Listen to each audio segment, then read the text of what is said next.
Talking about marketing, one of the most important marketing jobs that's happening in the United States right now is those that are running for president of the United States. Yes. And I'd be really curious. It's a wild situation because you have two of the most disliked people we've ever had So interesting, audience, isn't it? right? They have the lowest ratings for likability. Tell me what you see in the presidential race in terms of what's working, what's not working marketing-wise. I'm really curious. It is because Donald Trump has basically violated what everybody believes, but he seems to dominate the news cycle no matter what. It's the most fascinating marketing case study I've ever seen, is this 2016 presidential cycle. Yeah. And I've been so geeking out about it. It's crazy. So much so that I live in the Boston area, so much so I went to multiple New Hampshire primary events. Really? I went to Donald Trump, I went to Hillary Clinton, I went to Bernie Sanders, John Kasich, Marco Rubio, and I'm checking out what they're doing at their events. I'm checking out what they're doing online.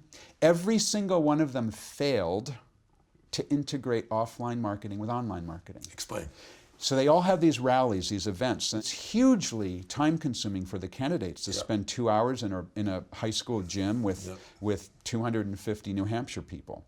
And of course, they're hoping to get some media coverage as a result. Of course. But what they completely failed to be able to do was understand that every one of those people in there had a smartphone. Every one of those people in there could tweet. Every one of those people could be posting on Facebook. They could have thrown out a hashtag that people could have used. They could have created images of that event, posted them on Facebook for easy sharing.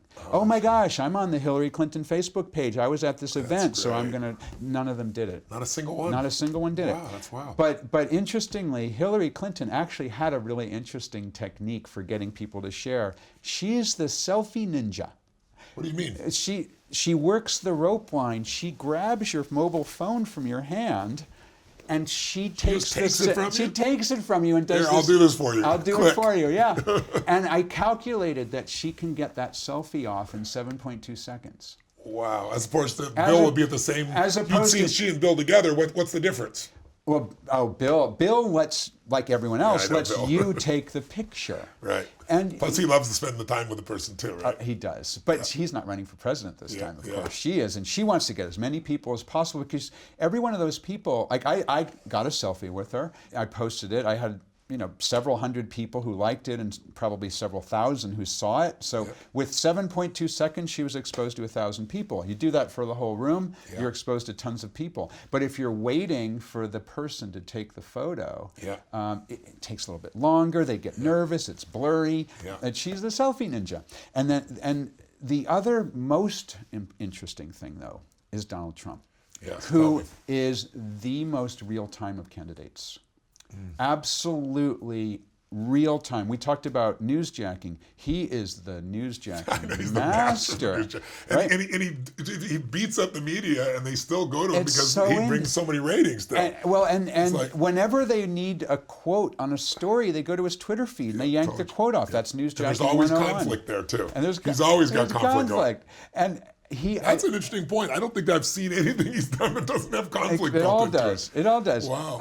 And where I really noticed that was the very first Democratic debate and it was Bernie Sanders and Hillary Clinton, but at that time there were a few others in the race as well. And what he did that was fascinating was he did a live tweet of the Democratic debate. And before it started, he goes, tonight at 8 o'clock, I'm going to live stream the Democratic debate. It's going to be incredibly boring, but I'm going to do it anyway. Yeah, I remember I saw it. And I was like, that's awesome. And I'm not talking about who I support here, but I'm talking about marketing. I understand. And it was fascinating to me, absolutely fascinating to me, that he is by far the most engaged candidate. And I saw some data. I haven't got the updated data, but for the year 2015, I looked at the candidates and how much they spent on traditional advertising and how much the candidates generated in free exposure. And I looked at this as very much a parallel to what we've been talking about. In business, for sure. Right? So you've got the traditional form of spending money on ads, you've got the form of real-time communications that generates attention. So Jeb Bush spent the most amount of money, $85 million in 2015, to get, I think he got like 2 delegates or something like that. I forget, a really small amount of delegates. Price per delegate's a little expensive. A little bit expensive there.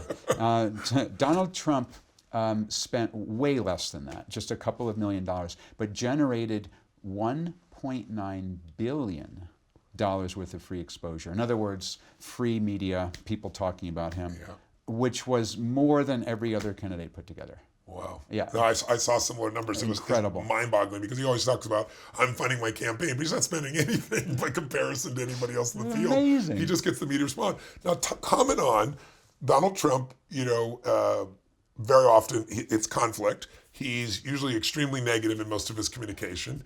That seems to be working for him for at least this large segment of the population.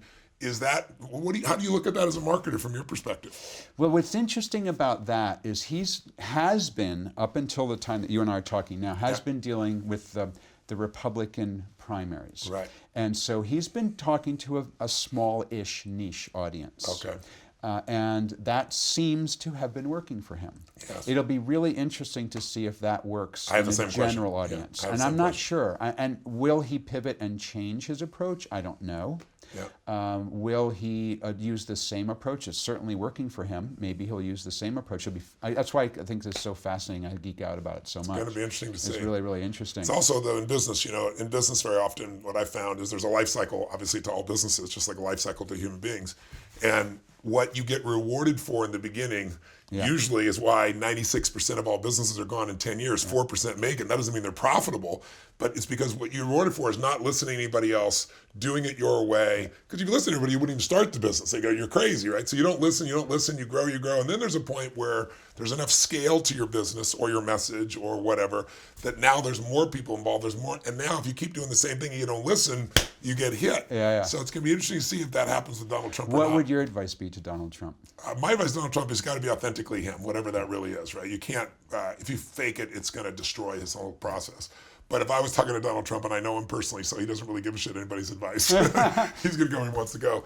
It would be, you got to be able to see where's the line of negativity that when you cross it, you just become the bully long term. I think he could be a bully, like you said, in that small arena.